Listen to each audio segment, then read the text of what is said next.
Abraham, Isaac, and Jacob, the God of creation, the God of all things, Father. And as we come around your word today, Lord, may your truth that sustains, Father, find itself in good soil.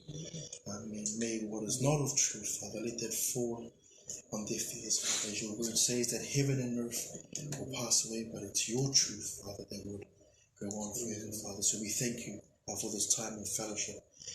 Be with our hearers as they listen to your word, and also be with myself, Lord. Help me speak with clarity, help me speak with clear conscience, Father, as I sit here and share from your word. And all these things, Father, we do to glorify your name and your name alone. In Jesus' name we pray. Amen. Amen. Well, good morning. Hello today. And Happy New Year. In the wonderful name of our Lord and Savior, Jesus Christ. By His grace, we have another opportunity together in the new year, 2023. And Lord willing, again, that we will go through the year looking at the Psalms, but specifically focusing on the Psalms of David. So for this morning, we'll be looking at Psalm 51. For Samoan Bible readers, Salamu Lima Sefu Tasi. That will be our focus psalm for the next couple of Saturdays. So the author of this psalm is King David. And King David writes the psalm in a time where he's committed a sin against God. And the background text, or the background of this psalm, is found in 2 Samuel chapter 11 and 12. And this gives again the background information of this psalm. And just a brief, caption of 2 Samuel 11 and 12. This is where King David is confronted by the prophet Nathan regarding his sin or affair with Bathsheba, and also the murder of Uriah. David admits his sin against the holy God of Israel, and therefore pens the psalm of prayer and repentance.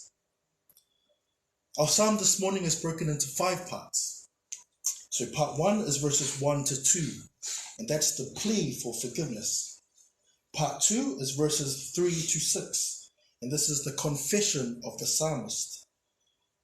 Part 3 is verses 7 to 12, and this is a prayer for moral cleanness. And part 4 is verses 13 to 17, our renewed service. And our final part is verses 18 to 19, which is the restoration. Can I please have our Samoan Bible readers please read from Salamu Lima Sefulu Tasi, Fai Upu Tasi Ilelua. And if I can also have Brother Vai please read from Psalm 51, verses 1 and 2. Our Samoan Bible readers, Iya.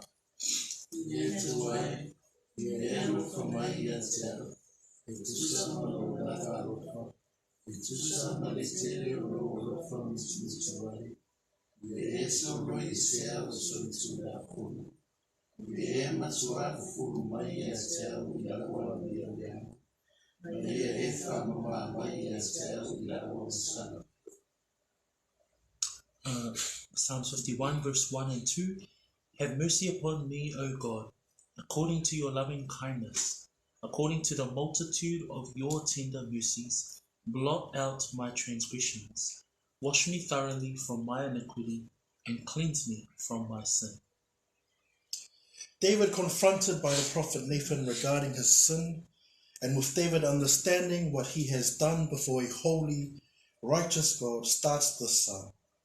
Have mercy upon me, O God, according to your loving kindness, according to the multitude of your tender mercies. Blot out my transgression. David here turns to God for forgiveness. David understands where mercy, loving kindness, and tender mercies, he knows where these things come from. And these spiritual blessings, if you will, come from the authority of God. He alone has the power to forgive sins. Now, if we look at the word mercy, it comes from a Hebrew word, which means to be gracious, to show favor, to show consideration, or to implore favor. David here realizes what he has done. He admits that he has sinned against the Lord, and this is noted in 2 Samuel 12:13. After the prophet Nathan confronted David with his sin, David then says, I have sinned against the Lord. From this realization and this place of reverence, he asks God, have mercy on me. Be gracious to me. Show favor to me. Show consideration to me, O God, according to your loving kindness. Now that word loving kindness is also a Hebrew word which means goodness, faithfulness, and kindness. The mercy or grace God shows to David is based on who God is. That God is good, that God is faithful, and that God is kind.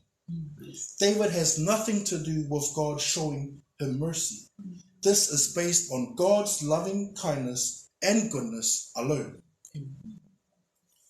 So he then ends part of verse 1 with according to the multitude of your tender mercies, or great mercies.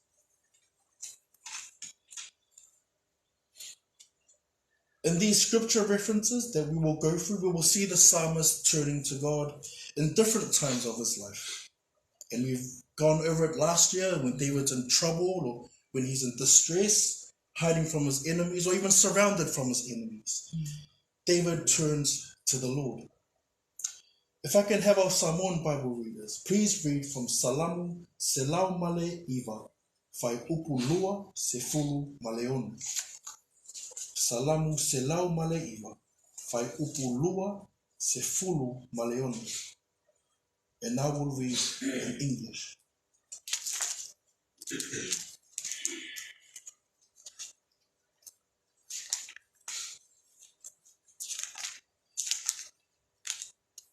Our Samoan Bible readers, Salamu Selau Maleiwa, Fai Upulua, Sefulu Maleono, Ia, Iolai, Lowatua, Ye Susan Maya Tell, Ye Faula Maya Tell, to Susan Luga.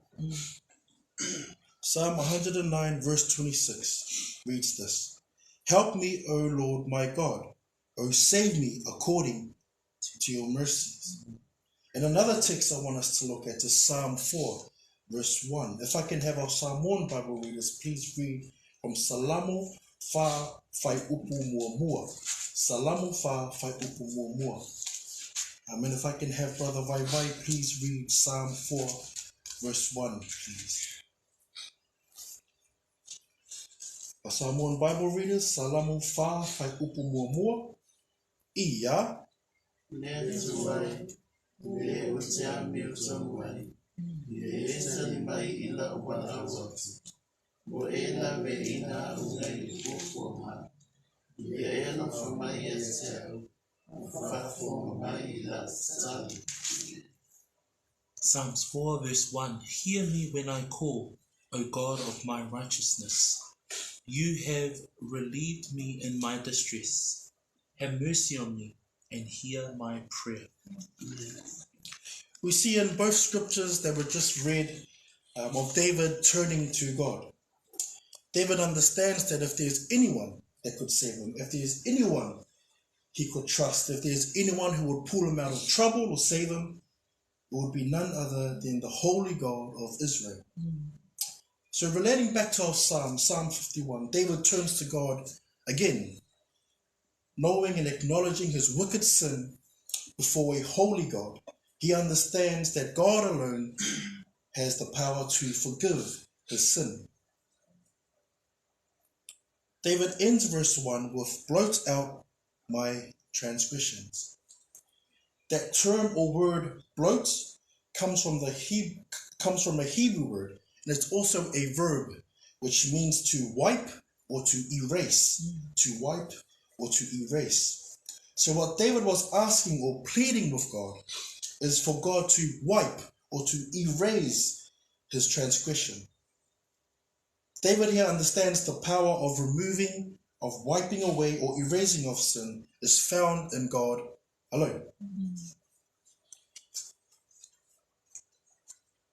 David continues in Psalm 51 verse 2. If I can have our Samoan Bible readers, please read Salamo lima sefulu maletasi fai upu lua. Salamo lima sefulu maletasi fai upu lua. And I will read in English. Our Samoan Bible readers, Iya. E matua fulu mai se ula wa miria.